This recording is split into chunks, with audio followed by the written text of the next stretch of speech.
Welcome to today's Explainer. We're going to be unpacking one of the most enduring, dramatic, and frankly, legendary tales of resistance against tyranny in all of European history. We're looking at the story of William Tell. And this isn't just a fun campfire story. It's a narrative that actually helped forge the national identity of Switzerland.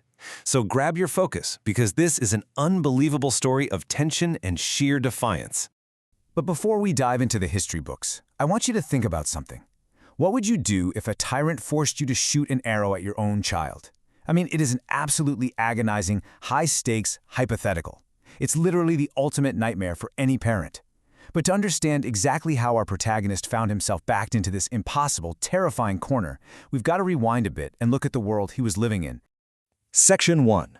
Rule of the Tyrant. The 14th century Habsburg grip. Okay, setting the stage here, we have to introduce our antagonist, Albrecht Gessler. He's a bailiff, which basically means he was a regional ruler, directly appointed by the massive, sprawling Habsburg Empire to govern the Swiss cantons. And the source text makes his reputation crystal clear. The guy was known far and wide for his arrogance and his cruelty. He wasn't just ruling the people, he was dominating them. Get this, to show you exactly what kind of ruler we're dealing with, Gessler actually took his own hat, stuck it on top of a pole right in the middle of the Altdorf town square, and issued a royal decree. Yes, for a hat. Every single person walking past was commanded to bow to it as a sign of absolute submission to the Habsburg crown. Just think about the sheer absurdity and the profound humiliation of that demand. It was a forced daily reminder of exactly who was in charge and who was subjugated. So we have the ultimate clash set up. On one side, we have Gessler, representing the crushing weight of an empire demanding absolute submission. And on the other side, William Tell.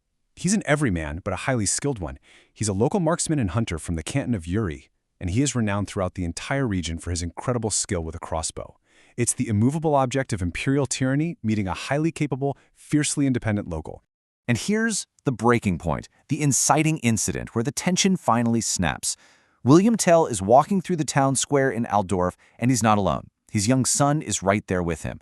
He sees the hat, he knows the decree, and he outright refuses to acknowledge it. He just refuses to bow. This one single, silent act of defiance against a cruel tyrant is what sets this entire legend into motion. Section 2. The impossible apple shot. A father's ultimate test.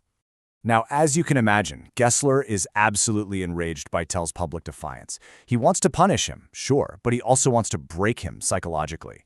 So knowing Tell's reputation as a master marksman, he issues this horrifying ultimatum. Step 1. Tell must shoot an apple off his own son's head using a single arrow. Step 2. If he succeeds, they both walk free. Step 3. If he fails, or if he even refuses to try, both he and his son will pay the ultimate price. Tell's legendary precision isn't just a hunting skill anymore. It is literally the only thing standing between his son and death. I want you to really picture this scene. Tell's young boy is physically bound to a linden tree right there in the square. The apple is placed on his head. The entire town of Altdorf is watching in dead, terrified silence. Tell has to raise this heavy, mechanical crossbow. He has to somehow steady his breathing, block out the absolute terror of what happens if his hand shakes even a millimeter, and aim a deadly weapon at his own child. But wait, right before he takes that impossible shot, there is this fascinating, crucial detail. As he prepares, Tell reaches into his quiver and deliberately, secretly, pulls out exactly 2 arrows. Which brings us to Section 3, the secret second arrow, the shot and the retort. The tension finally breaks. Tell fires, and the bolt flies true. The heavy crossbow bolt pierces the apple cleanly in 2, right off the top of his son's head, completely without harming the boy. It's this moment of absolute, flawless execution under the most unimaginable pressure possible. He did it.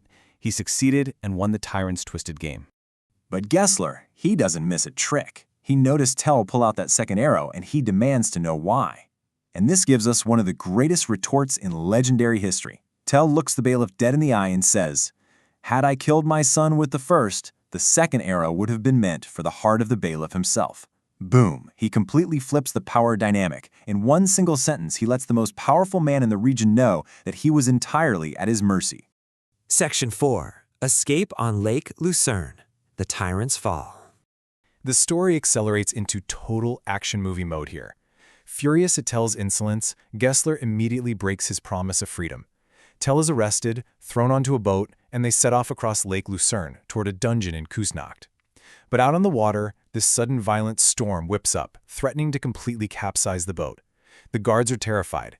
They know Tell is a strong, capable local, so they actually untie him so he can help navigate the crashing surf. Huge mistake.